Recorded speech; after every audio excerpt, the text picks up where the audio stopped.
विविध भारती पुणे. पराग चिंचोळकर सादर करत आहे पुणे वृत्तांत. राज्य विधिमंडळाच्या विशेष अधिवेशनाचा आज पहिला दिवस होता. विधानसभेचे हंगामी अध्यक्ष कालिदास कोळंबकर यांनी कामकाजाचं संचालन केलं. विधानसभेच्या अध्यक्षांची निवड येत्या 9 तारखेला होणार असून यासंदर्भात प्रस्ताव सादर करण्याची वेळ रविवारी दुपारी 12 वाजेपर्यंत ठरवण्यात आल्याची घोषणा त्यांनी केली. यानंतर चैनसुख संचेती, जयकुमार रावल, माणिकराव कोकाटे आणि आशिष जयस्वाल या सदस्यांना शपथ देण्यात आली. हे चौघे कोळंबकर यांच्यासोबत तालिका सदस्य म्हणून कामकाज पाहतील. त्यापाठोपाठ मुख्यमंत्री देवेंद्र फडणवीस, उपमुख्यमंत्री एकनाथ शिंदे आणि अजित पवार यांना विधानसभा सदस्यत्वाची शपथ देण्यात आली. इतर आमदारांच्या शपथविधीनंतर सभागृहाचं आजचं कामकाज स्थगित करण्यात आलं. उद्या उर्वरित नवनिर्वाचित आमदारांना शपथ देण्यात येईल. शेतकऱ्यांनी जमिनीच्या आरोग्याचं महत्त्व समजून घेऊन राष्ट्रीय कृषी विकास योजनेअंतर्गत जमिनीची आरोग्य पत्रिका तयार करण्यासाठी माती परीक्षण करावं आणि माती तपासणी अहवालानुसार पिकांना संतुलित तसंच योग्य खतं वापरावीत असं आवाहन पुणे कृषी पर्यवेक्षक मेघराज वाळुंजकर यांनी केलं आहे. महाराष्ट्र शासनाच्या कृषी विभागामार्फत जागतिक मृदा दिन पुण्यात साजरा करण्यात आला. यावेळी जागतिक मृदा दिनाचे महत्त्व विशद करताना वाळुंजकर बोलत होते.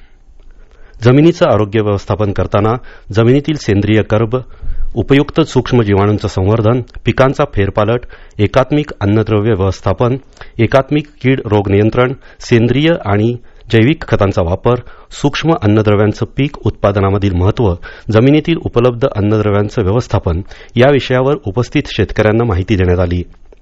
यावेळी उपस्थित शेतकऱ्यांना जमीन आरोग्य पत्रिकांचं वाटप करण्यात आलं. डॉक्टर बाबासाहेब आंबेडकर यांच्या 68व्या महापरिनिर्वाण दिनानिमित्त रुग्ण हक्क परिषदेनं आंबेडकरी विचारांचा जागर या कार्यक्रमाचं आयोजन केलं होतं. यामध्ये सलग 24 तास आंबेडकरी विचारांचा जागर करीत अभिवादन करण्यात आलं. तसंच रक्तदान शिबिरात 715 पिशव्या रक्त संकलन करण्यात आलं. रक्तदानासारखा दुसरा चांगला उपक्रम नाही. या शिबिराला उत्स्फूर्त प्रतिसाद मिळाला. भीमगीतांची मैफल, व्याख्यानांमुळे आंबेडकरांचं जीवन नव्या पिढीपर्यंत पोहोचत आहे असं रुग्ण हक्क परिषदेचे प्रमुख उमेश चव्हाण याप्रसंगी बोलताना म्हणाले. 2023-24 या वर्षात पीएमपीएमएलचा संचलन तोटा 706 कोटी 88 लाख रुपये झाला आहे. पीएमपीएमएलकडून पुणे, पिंपरी चिंचवड आणि पीएमआरडीए हद्दीत प्रवासी सेवा दिली जाते. दैनंदिन 12 ते 13 लाख प्रवासी त्याद्वारे प्रवास करतात. त्यातून मिळणारं उत्पन्न आणि होणारा खर्च याचा ताळमेळ बसत नसल्यानं हा संचलन तोटा दिवसेंदिवस वाढत आहे. पिंपरी चिंचवड महापालिकेच्या विविध प्रकल्प आणि उपक्रमांना पुणे स्मार्ट सिटी विकास महामंडळाच्या मुख्य कार्यकारी अधिकारी मनीषा आवाळे यांनी भेट दिली. आवाळे यांनी मोशी इथल्या कचऱ्यापासून ऊर्जा निर्मिती आणि बायोगॅस प्रकल्प, बांधकाम राडारोडा प्रक्रिया केंद्र तसंच घनकचरा व्यवस्थापन प्रकल्पांना भेट दिली. नव्यानं उभारण्यात आलेल्या दिव्यांग भवनाचीही माहिती त्यांनी घेतली. बालरंगभूमी परिषदेचं बालरंगभूमी संमेलन पुण्यात बिबिवाडी इथल्या अण्णाभाऊ साठे स्मारकात 20, 21 आणि 22 डिसेंबरला आयोजित करण्यात येणार आहे अशी घोषणा बालरंगभूमी परिषदेच्या अध्यक्ष नीलम शिर्के सामंत यांनी आज पुण्यात पत्रकार परिषदेत केली. बालरंगभूमी संमेलनाध्यक्षपदी ज्येष्ठ अभिनेते मोहन जोशी यांचं नाव निश्चित झालं असून संमेलनाचं उद्घाटन ज्येष्ठ अभिनेते डॉक्टर मोहन आगाशे यांच्या हस्ते होणार आहे.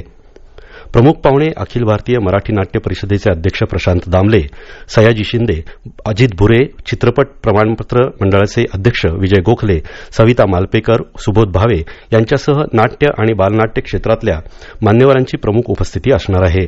बालरंगभूमी संमेलन समारोप आणि पुरस्कार सोहळा 22 डिसेंबरला संध्याकाळी 5 वाजता होणार असून यावेळी बालरंगभूमी परिषद पुरस्कार ज्येष्ठ नाट्यकर्मी प्रतिभा मतकरी यांना देण्यात येणार आहे.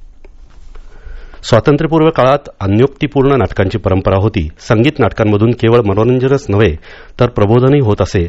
आज मराठी संगीत रंगभूमीची स्थिती पूर्वीसारखी वैभवशाली राहिलेली नाही असं मत ज्येष्ठ विचारवंत उल्हास पवार यांनी आज पुण्यात व्यक्त केलं. शिलेदार कुटुंबियांनी मराठी रंगभूमी पुणेच्या माध्यमातून संगीत रंगभूमी जिवंत ठेवण्याचा प्रयत्न केला आहे. तसंच इतरही कलाकार संगीत रंगभूमीची परंपरा प्रवाहित ठेवण्याचा कसोशीनं प्रयत्न करीत आहेत. त्यांना लोकाश्रय मिळावा अशी अपेक्षाही त्यांनी व्यक्त केली.